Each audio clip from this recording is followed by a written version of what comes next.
Hi guys, Laura Kuenssberg is paid at least £300,000 a year as a journalist.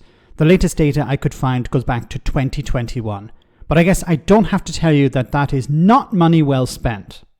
So she was interviewing celebrity doctor Chris van Tulleken about obesity and British food habits. Chris rightly pointed out here that the blame lies with both government and the food companies. Kuenssberg challenged the doctor on this, to which he replied with justified frustration. Have a listen to this. Our food environment is dominated by a small number of companies that sell us huge quantities of unhealthy food. And we are the worst country for this in Europe. So when we talk about personal responsibility, we talk about weight gain, and we have any element of blame in it, that totally misunderstands the problem. We have not all got greedier and lazier over the last 30 years. Instead, there has been a total failure to regulate the food companies who shape our food environment. But how would you actually go about doing that? I mean, is it really for government to tell people what they can eat or tell what companies can put in?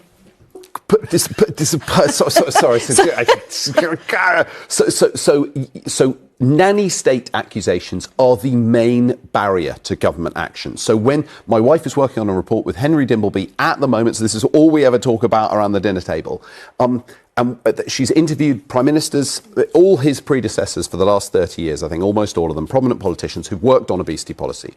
And the main message is that ignore the nanny statist accusations because the public are desperate for help. And we know this, the Food, Farming and Countryside Commission have had conversations with citizens up and down the country, and everyone is on the Health Secretary's side. People desperately want help, they want their children to be looked after, and they want more choice. So it's not about saying what to eat, it's about having the freedom to make healthy choices and the opportunity to do it. Well, it'll be interesting to hear what viewers make of that, because we get people's views in as we're on air.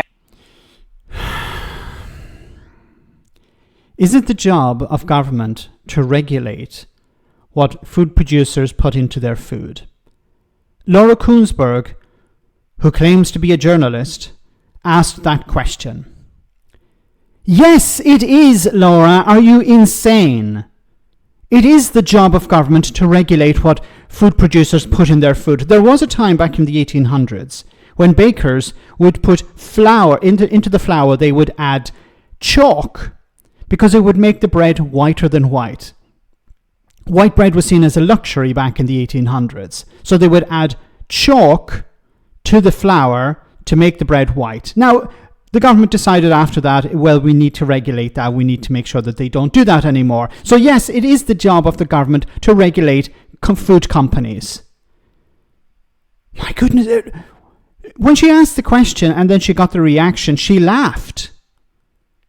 Is she really this stupid? Does she not understand the questions she's asking? Once again, she's supposed to be a journalist. Now, if we didn't regulate, can you imagine what the food companies will be doing?